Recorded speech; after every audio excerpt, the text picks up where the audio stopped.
My name is Freek Persyn. I'm an architect and urban planner from Brussels, from Belgium. And I've been in Albania for since a long time, almost 10 years, since 2004, constructing the TID tower, but also trying out and implementing a few other projects here in Tirana. Well, since Albania is a country with not so many regulations, and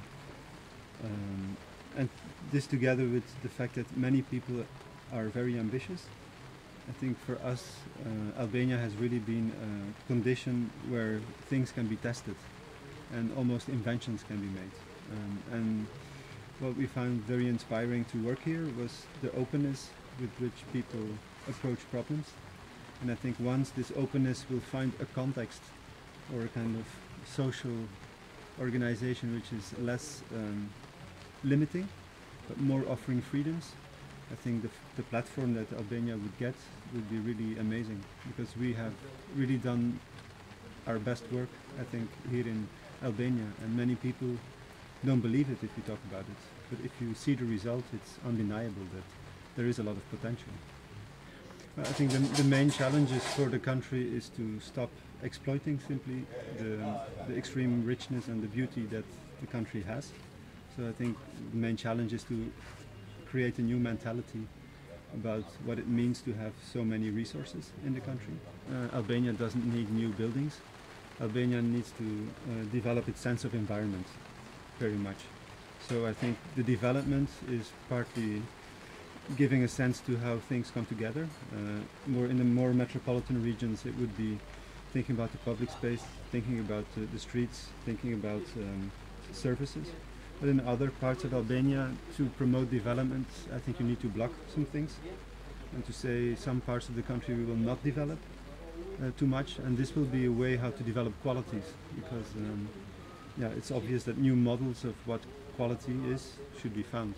There's too many buildings in Albania, and there needs to be another perspective. It needs to be the perspective of the living environment more than the building. Well, I think the main problem is implementation. I think a real challenge is to make things happen and start to build a culture where people also exchange more on the level of the administration.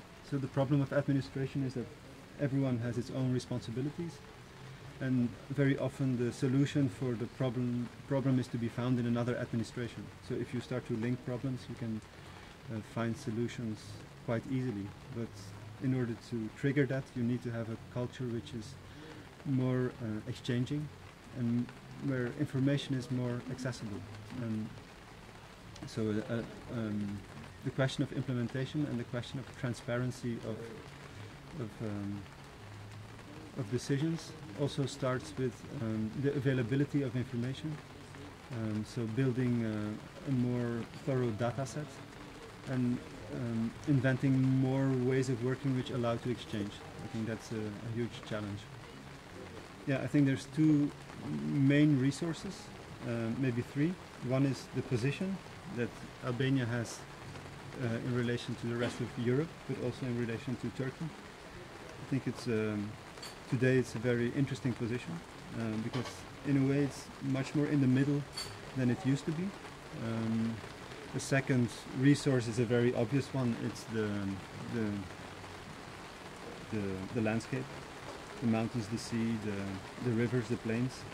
And the third, and maybe the most important resource, is a very young population, which is more easy to activate than it would be 20 years ago. So with internet, for instance, you can have people access information much more easy, and they can invent their own solutions if they are able to collect the data.